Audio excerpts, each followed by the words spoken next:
promoting dialogue. It's May Day in Dakar, 1 o'clock in Lagos. Good afternoon, and many thanks for staying tuned to West Africa Democracy Radio, broadcasting on 94.9 FM and around the world on wadr.org. Welcome to Newslink. Here are the top stories. 8 dead in clash between illegal miners and military in Obuasi, Ghana's Ashanti region, as president orders investigation. These individuals were unarmed. They went there to plead to be allowed to eke out a living. We will ensure that the officer that gave the shoot-to-kill order is brought to book. Death toll of tragic tanker explosion in Nigeria's Niger State rises to 87. Mali's transitional president Goita announces the creation of a weapon factory as the country commemorates 64th Armed Forces Day. In these days of celebration of our army, I'm pleased to inform our adversaries, both inside and outside, that Mali is no longer a favorite terrain for those nostalgic for a bygone past with a doctrinal, organizational, and material spirit. And the Rule of Law Caucus condemns suspension of Elections Commission chair by Liberia's President Boakai, such threat to democracy. Please stay tuned for details of these stories and more. Here is Augustine Coley with Newslink. Many thanks for joining our broadcast, and welcome to our listeners within the sub-region and beyond. Let's begin in Nigeria, where the death toll from the devastating tanker explosion that occurred on Saturday in Diko, Niger State, has risen to 87, with reports indicating that 80 of the victims have been interred in a mass grave. The explosion reportedly occurred when a crowd began scooping fuel from a falling tanker, igniting catastrophic fire that resulted in a tragic loss of life. Usma Umar brings us more in this report. During a visit to the scene of the incident, charred and mangled human bodies, some piled on top of each other, were scattered everywhere, while smoke continued to billow from the fuel tanker, which had been burnt beyond recognition. Security and humanitarian workers were evacuating what remained of the once living victims into body bags. Niger State Governor Umaru Mohammed Bago, who visited the scene, describes the incident as unfortunate and pledged that the state government would take measures to prevent such tragedies in the future. Sector commander, you must put a unit here, a detachment here, permanent. At any point in time, we find anybody taking one way here, deal with the person. Confiscate the car, the truck. You cannot be killing people. The lives of Nigerians, innocent Nigerians that have been lost today, only God knows. This is pathetic. We are even lucky it didn't extend to these villages here because of the recklessness of drivers. Eyewitness accounts suggest that the number of casualties far exceeds the few who managed to escape the inferno. So, in terms of transloading, then it happens to start the generator.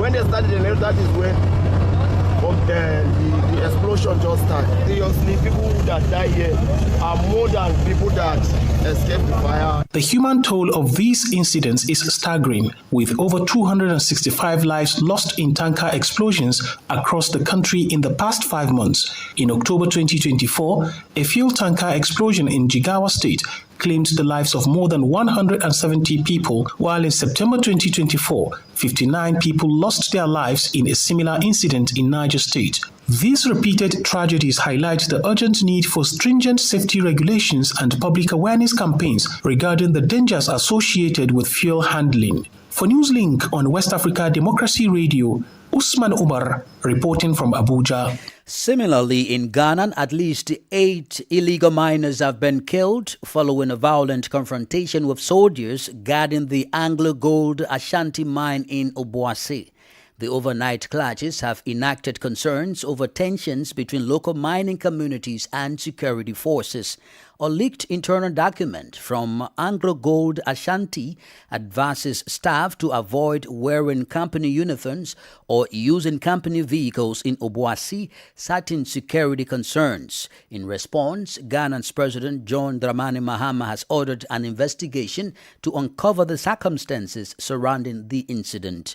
WADR's Nadeditity reports. 8 illegal miners were killed in a shootout with soldiers guarding Anglo Gold Ashanti's mining site in Obuasi. The miners, allegedly armed, breached the site's security fence and opened fire on a military patrol, prompting a defensive response. 7 died on the spot, while 1 succumbed to injuries at the hospital. A soldier sustained minor injuries and 4 company vehicles were torched during the clashes. Surviving miners dispute the military's claim, asserting that they were unarmed and were only pleading to be allowed to earn their keep. These individuals were unarmed. They went there to plead to be allowed to eke out a living. They didn't even go there to mine on that day. They didn't go with tools. They knelt down and pleaded with these officers. Even in battle, when you surrender, are you killed? We will ensure that the officer that gave the shoot-to-kill order is brought to book. President John Dramani Mahama has subsequently ordered for an investigation and directed Anglo Gold Ashanti to cover medical costs and burial arrangements for the deceased. Security agencies have been deployed to restore order, while Anglo Gold Ashanti schools have temporarily closed due to escalating tensions and property damage in the community. For WDR, Nadidi Teti, Accra. Meanwhile, Ghanaian President Mahama has called for justice for victims of the 2005 Gambia massacre, where around 56 West African migrants, mainly Ghanaians, were killed by Gambian security forces on the order of former President Yahya Jammeh. Though in his visit to the Gambia, Mahama urged the international community to compensate the victims' families and ensure accountability for those responsible. He emphasized the importance of ongoing truth and reconciliation processes and stressed the need for justice. He made the remarks during his recent visit to the Gambia. We've been following the processes that have occurred with regards to truth and reconciliation, and we think that the process would help to exorcise the pain that people have gone through in the period where things were not as democratic as they are currently. We know that there are many other processes that need to be gone through, including bringing people to justice for crimes that were committed in the period of President Jammeh. Ghanaians were involved. As you know, some of our countrymen were killed here in the Gambia. And so we're happy with the process that is going on to establish the truth, investigate what happened, and also to bring people who did that to justice. He's Ghanaian President John Dramani Mahama. More stories coming up on West Africa Democracy Radio. Newslink continues. Let's remain in the Gambia as the leader of the former ruling Alliance for Patriotic Reorientation and Construction, Fabakary Tombo Jatta, has acknowledged divisions within the party, describing the situation as a family dispute.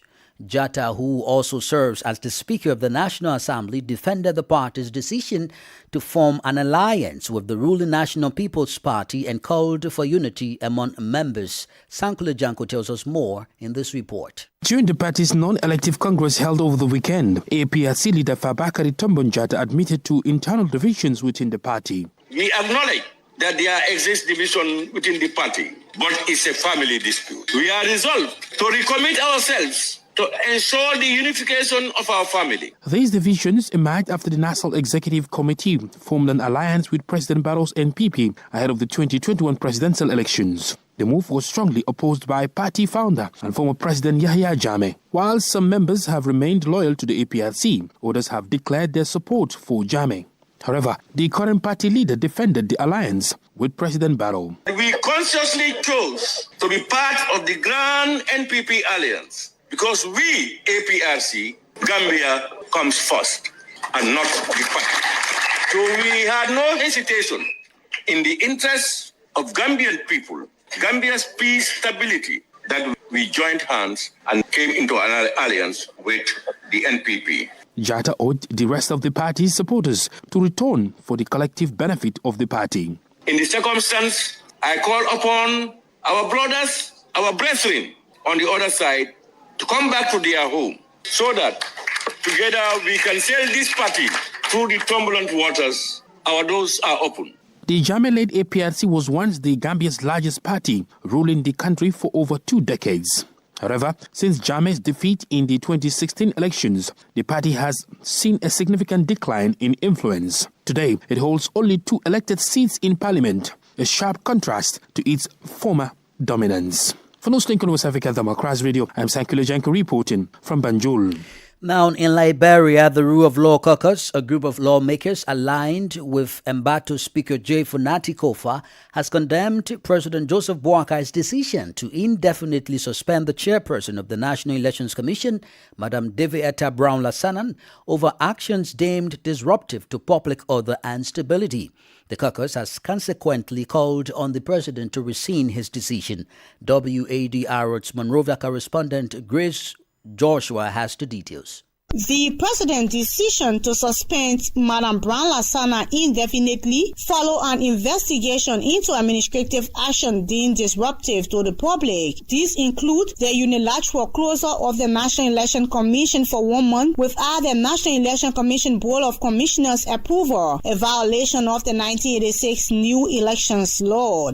Additionally, she dismissed approximately 40 employees for gross insubordination after protests at the National Election Commission head office, where the employees were demanding hazard benefits for their work during the 2023 elections. In response to the growing conflict, President Boakai intervened by establishing an investigative panel to address the situation. The aggrieved workers expressed gratitude and commended the president for his decisive action against Commissioner Director Brown-Lassanan. Madam Chairperson has provided adequate reasons for her own removal, but the president, being as generous as he is, rewarded her with an indefinite suspension in order to restore calm and stability to the commission. This news has brought relief to the entire workforce. Meanwhile, the suspension has drawn sharp criticism from the Rule of Law Legislative Caucus, led by Representative Musa Assam Berete of District No. 7, Nima County. The caucus described the move as unconstitutional, emphasizing that the National Election Commission independence enriched in the Constitution is crucial to protecting democracy. Additionally, the Supreme Court of Liberia has unequivocally ruled that the suspension of 10 new officers is tantamount to their removal. Such removal are constitutionally permissible only through the impeachment process, which must involve the national legislators. For West Africa Democracy Radio, I'm Grace Joshua in Monrovia. Now, here in Senegal, the Senegalese League for Human Rights has expressed a deep concern in a statement following the deaths of 4 detainees. These individuals passed between December 2024 and January 2025 in the prisons of Thiès, St. Louis, and Tambacounda. The Human Rights Commission also condemned the situation as deplorable and is calling for an investigation to clarify the circumstances surrounding the deaths. Alassane Seck is the president of the Senegalese League for Human Rights. Initially,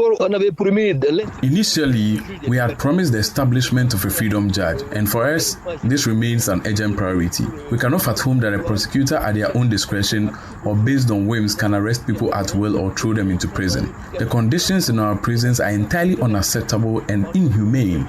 We believe the freedom judge should have the greater independence to make informed decisions. What justifies imprisoning someone?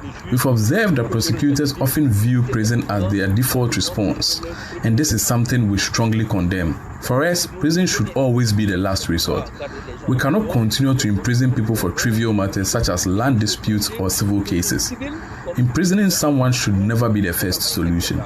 Therefore, the urgent reform is the establishment of a freedom judge as promised. Prisons are overcrowded, and as we previously stated, they need to be restructured and updated. Prisons must be adapted to modern standards, reflecting a global approach that sees imprisonment as the last resort. There's a lot to be done. The overwhelming number of detainees is a serious concern. Additionally, our prisons are outdated. It's important to remember that only 2 prisons were built specifically for this purpose. The St. Louis prison, which dates back to 1863, and the Bosque, which will be nearly 100 years old next year, 2026. Therefore, prisons must be modernized, humanized, and unfortunately, they currently are not. Alassane Seck is the president of the Senegalese League for Human Rights. You are listening to Newslink on West Africa Democracy Radio, broadcasting from Dakar, Senegal. Here is a reminder of the top stories. 8 dead in clash between illegal miners and military in Obuasi, Ghana's Ashanti region, as president orders investigation. Death toll of tragic tanker explosion in Nigeria's Niger state rises to 87. The Rule of Law Caucus condemns suspension of Elections Commission chair by Liberia's President Boakai, cites threat to democracy.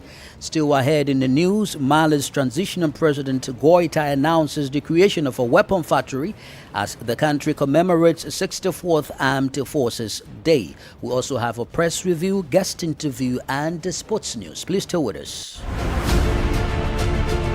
Fresh and breaking news all the time.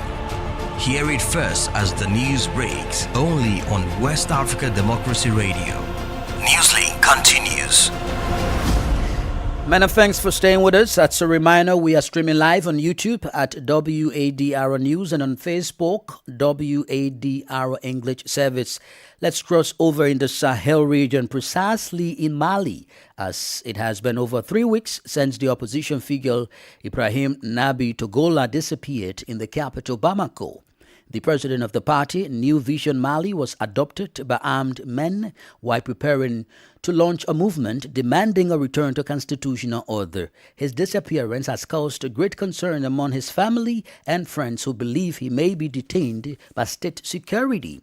Meanwhile, the Malian army is celebrating its 64th anniversary of existence today, Monday.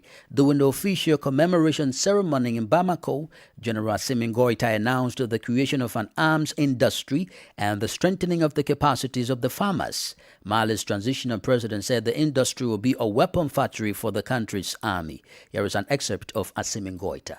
En ces jours de célébration, in these days of celebration of our army, I'm pleased to inform our adversaries, both inside and outside, that Mali is no longer a favorite terrain for those nostalgic for a bygone past with a doctrinal, organizational, and material spirit. The military doctrine of the farmers has been reformed to face new threats, thanks to the new impetus provided by the Mali War School, which is home to its first class of the AES. Our military leaders are now more aware of the issues at stake, better prepared intellectually, and fully capable of thinking independently without external interference. With a view to consolidating the operational achievements of 2024 and considering other successes, the process of equipping the armed and security forces will be improved in 2025 with the establishment of a military industry. We are actively working on the installation of armed factories with units for the assembly of individual and collective weapons, assembly of light tactical vehicles, manufacture and ammunition and explosive for civilian use. D'explosifs à usage civil. He is Mali's transitional president, Assimi Goita. This is the newspaper review. Stay abreast and find out what the top stories are in your country. This is the newspaper review. The newspaper review. Let's take you back to the Nigerian capital, Abuja, for the press review with Usman Umar. We begin the day with the Punch newspaper that is leading with this story that is found in most of the major newspapers in Nigeria. Niger explosion, Tinubu, Buhari, others mourn as death toll hits 86. And there are a couple of other stories. But before then, of course, this particular story is reflecting the very tragic incident that happened at Dikko in Niger State, north central Nigeria, where a fuel tanker exploded while some citizens were scooping fuel that was dripping from falling tanker when a generator was said to have been brought near that scene. And of course, upon starting the generator, the tanker, exploded, killing about 86 people. Now, other stories on the front page of the Punch newspaper: NLC faults fresh petrol prices hike, says FG insensitive. And another story, Catholic Church suspends Delta priest over secret U.S. wedding. Before we take leave of the Punch newspaper, EFCC officer's killer, not a medical doctor. This is according to the Nigeria Medical Association. And finally, 30-year-old suffocated as fire razes Kano store. Very quickly, we move to the Vanguard newspaper, and the Vanguard this afternoon is leading with this story. High interest rate, manufacturers cut back on bank loans. Raft of other stories on the front page of the Vanguard newspaper. Battle for survival. More children turn to refuse dump for daily bread. This is indicative of the very pathetic situation, economic situation in the country. Then, Nigeria Hajj Commission announces fare for 2025 Hajj, which is around 8,800,000 naira per pilgrim. And this is the size of our package on this segment today as I hand you back to the studios. Thank you, Usma Umar, for the press review. Politics, analysis on major news, social matters, and all. This is A Guest. Well, let's remain in Nigeria, where the death toll from the devastating tanker explosion that occurred on Saturday in Dakar, Niger State, has risen to 87, with reports indicating that 80 of the victims have been interred in a mass grave. Our guest is Dr. Maji Peters, a public affairs commentator on this matter. My immediate reaction will be my sympathies to the families that have been bereaved. So sorry for their loss. And I just pray that the Lord give them the strength and the fortitude to go through this challenging grief. What are the factors to blame for the continuous occurrence of fuel tanker explosions in the country? Recall last October, over 100 people died in similar incident in Jigawa State. I think the greatest challenge is our means of transportation. In Nigeria is predominantly operating a road transport system. So most of the things we do road haulaging, and it will have been good. This road system is what is hauling. It takes away all the risk which normal citizens, ordinary road users. Across Nigeria, we use petroleum fuel tankers to transport fuel across the country. And the risk is enormous. And just like that has happened, it caused a lot of damage even to the road, to infrastructures. It is a risk to other road users. Some of the time they do late travels. So all of this could have been avoided if we do rail haulage. In terms of citizens often rushing to falling tanker to scoop fuel, what message does it send out about the economic conditions of citizens in Nigeria, in addition to concerns about road safety and regulations? I think we have to strengthen safety. And a lot of people who, on this basis, try to scuffle survival by doing that on the road. There are a lot of people who are actually apprenticing to take over being drivers of those tankers and all of that. So there's a lot of political economy around it. But when we prioritize safety, then we will realize that that is very unnecessary, especially when you carry very flammable, dangerous fluids and material. It shouldn't go through civil society. It should go through communities where civilians dwell and where people around the road or around the places where they go. We should take them away from those places to avert risk like this. Do you think it's a normal thing or a good thing that citizens who use falling tankers to scoop fuel as a means of livelihood? That is keen into the merit of what has just happened.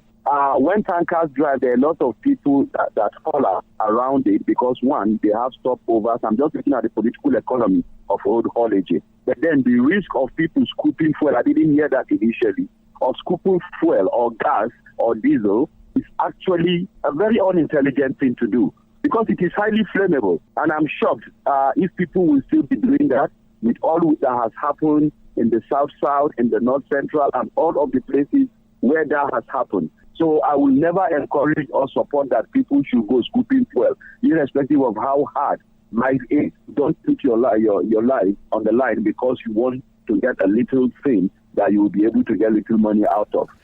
Dr. Magic Peters is a public affairs commentator speaking with WADR.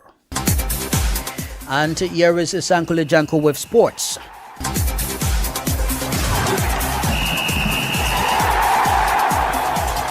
Hello there, warm welcome and thank you for joining us. The CAF Champions League quarter-final lineup for 2024-25 season has been confirmed following a dramatic conclusion to the group stages on Sunday, with 8 of Africa's finest clubs securing their places in the knockout rounds. Mamelodi Sundowns claimed the final quarter-final berth on Sunday after a hard-fought 1-1 draw against FAR Rabat, compelling a diverse lineup that features clubs from 6 different nations, including 2 each from Egypt and South Africa. Group A produced perhaps the tournament's biggest surprise, as Sudan's Al Hilal topped the standings with MC Alger of Algeria joining them in the knockout phase.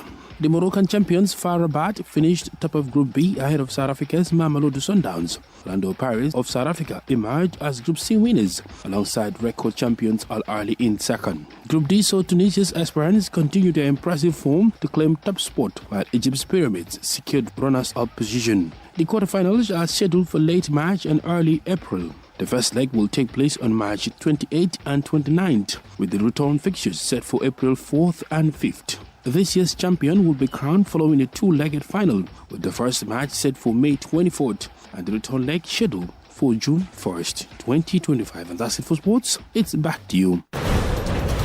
With that, we've come to the end of this edition of Newslink on West Africa Democracy Radio, broadcasting from Dakar, Senegal. Thank you for listening, and many thanks to Mustafa Sek and Umu Danyogo for the technical support. Do interact with us via our social media platforms, X, formerly Twitter, Instagram at WADR News, and on Facebook, WADR English Service.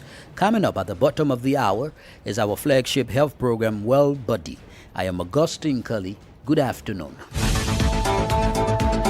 And many thanks to you for listening to Newslink via Hot 104.3 FM, Newmi FM 94.0, Hilltop Radio 104.7 FM, and Veritas Radio 102.9 in Banjul, the